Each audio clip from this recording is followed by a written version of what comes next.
Nike stock is down nearly 60% from all-time highs and hit a low just last week of $68 a share. The question on everybody's minds, is this a golden buy the dip opportunity, or is this a trap?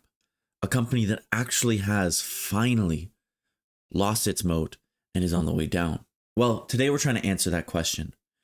Welcome to Golden Nudge Investing. My name is Liam. We love to talk about everything Canadian investing. If that interests you, please do subscribe to the channel. Today's video, we're breaking it down into 3 key segments. First up, what exactly have been Nike's challenges? What's gone wrong for this company to see the stock price down so dramatically? Second, what is the turnaround play? What exactly are they planning to turn this company around, to make things go better, to get the share price back up where it maybe should be, to get the growth numbers looking like they should? Then third, and most importantly, am I buying the dip, and do I think you should? That's how we're breaking down today's video. I will drop timestamps down in the description if you just want to see one section or another.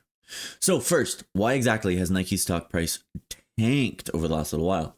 Well, that comes from a couple of things. The big things here, we're looking at revenue numbers that have not looked quite as great in the last couple of quarters, and we're looking at margin that has not looked as great. So basically, they haven't been able to sell quite as much, and they haven't been able to sell it as profitably as they had expected. Now, in a company like Nike, this is going to come from a bunch of different reasons. Obviously, there's macro reasons, there's company-specific reasons, but one of the big stories here is all about the contest inside Nike of direct-to-consumer sales versus wholesale. Now, the traditional Nike business is on this side, the wholesale side, where essentially what they did is they took their products, particularly things like shoes, and they would sell them to a retailer. Now, some great examples, you're thinking Nike shoes, you're thinking Foot Locker. You're thinking Nike apparel, their clothing, and maybe you're thinking of a Sport Check or a different sporting goods store, depending on where exactly you're located. And that's where most of us as consumers grew up finding Nike products. I mean, that's normally where I would find things. And it was usually at the local Sport Check or at whatever shoe store where I would be able to get the new pair of Nike shoes, where I'd be able to get some new Nike clothes. And that was sort of the traditional consumer experience and the traditional sales channel for Nike. However, back in the age of 2020, when the world was changing and everything was going to be different and the internet was king, Nike decided to push a little harder into the direct-to-consumer model, which basically meant they were going to sell all their products directly to consumers through primarily the Nike app and the Nike website. They also do have physical Nike stores, most of which are lovely shopping experiences, particularly their outlet stores I have found have been great, but that was their idea, is we're gonna cut out the middleman. We're gonna offer a better price selling ourselves than the Sport Check or whatever other retailer can offer. Here's the problem. When COVID was over and we all went back to our normal day-to-day lives, a lot of people went back to the traditional retailers. The Foot Lockers of the world saw volumes rebound. And in the time that Nike had sort of abandoned that space, and imagine like physical shelf space here in a retailer, well, they had looked for other brands that might have a different offering. And particularly in the shoe segment, they had found new up-and-coming brands like On Running and Hoka, who is made by Deckers. Both of these companies, if you look at how they've performed, so Deckers, which is the parent company of Hoka, and On Running, have seen massive growth since 2019, 2020, when Nike decided to pivot to direct-to-consumer.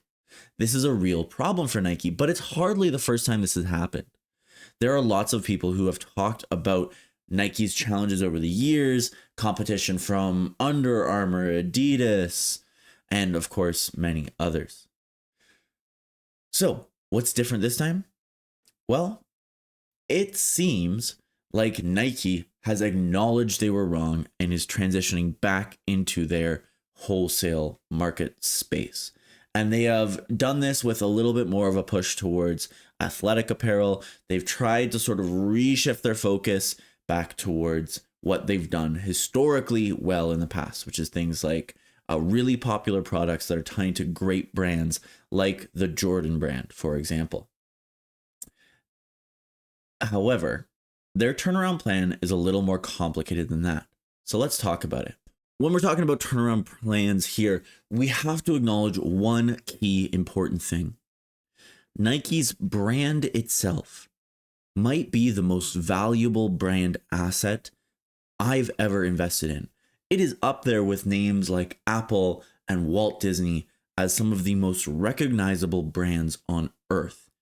And Nike particularly, in the space they occupy in athletic apparel, in athleisure, yeah, in shoes, definitely, that brand name is associated with other great brands.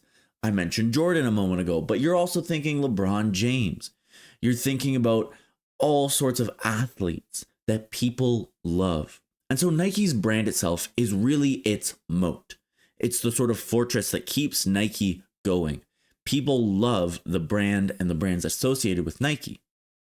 Now, a turnaround play only needs to either make it more enticing for people to buy Nike products or simply find better ways to leverage that brand. A second point in the turnaround is who exactly is leading the company. And here there is massive news. Elliott Hill, who is a long, I'm talking 30 plus years insider at Nike, who had left the company under the previous CEO, is coming back in to be the guy. He's actually been back for a little while, and he thinks different to what was going on at Nike over the past 5 years. He is really focused on how can we fix our relationship with retailers? How can we put our brands, our name in the premium front store space that will allow people to see what we have to offer? How can we convince retailers to be part of sort of the Nike marketing push, right? So, Foot Locker maybe is going to push Jordan products, or whatever other retailer is going to push Nike products. How can they convince sort of that relationship to continue rolling? How can they maybe sort of muscle out other competitors like On Running and Hoka, who have now come onto the scene? And Elliott Hill is probably the guy to do it. I mean, this guy has a long track record at Nike, and he really knows what is important in creating a brand like this. I mean, he's been there through all sorts of ups and downs. He has competed against all sorts of other companies, and he knows how Nike can get their position as top dog really solidified again. So having some new leadership, incredibly important. The third point I want to make out here is the PE ratio. Now, this is obviously a little separate from the actual business fundamentals that we've been talking about. But as investors, when we look at something like a Nike brand, often you're thinking apparel, you look at this PE, and you think the numbers are a little dramatic. But the PE today is 10 points lower than where we've seen it historically. That means that there is significant undervaluation going on right now. And if we could see Nike's margins fix themselves a little bit, or their growth numbers fix themselves, or their revenues increase, you could see a massive jump in stock price. And I'm not talking tens of percent. I'm talking maybe 100% gain, back up to all-time highs, 60% above the current price and beyond in the not so distant future. It doesn't take a huge amount of time in a space like this to create huge valuations. Again, I want to remind you what exactly has happened with brands like On Running and Hoka.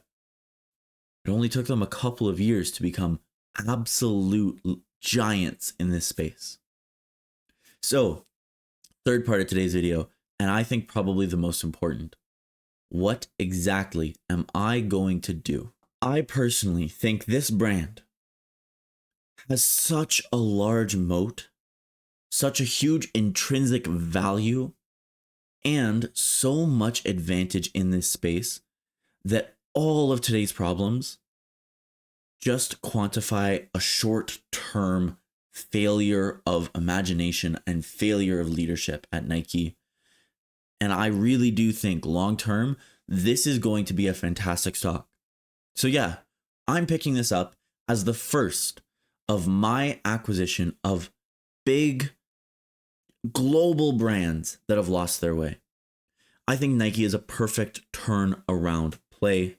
So it's going in my portfolio that I'm building of turnaround plays. I think that there's a whole generation of kids growing up watching their favorite athletes compete in Nike shoes.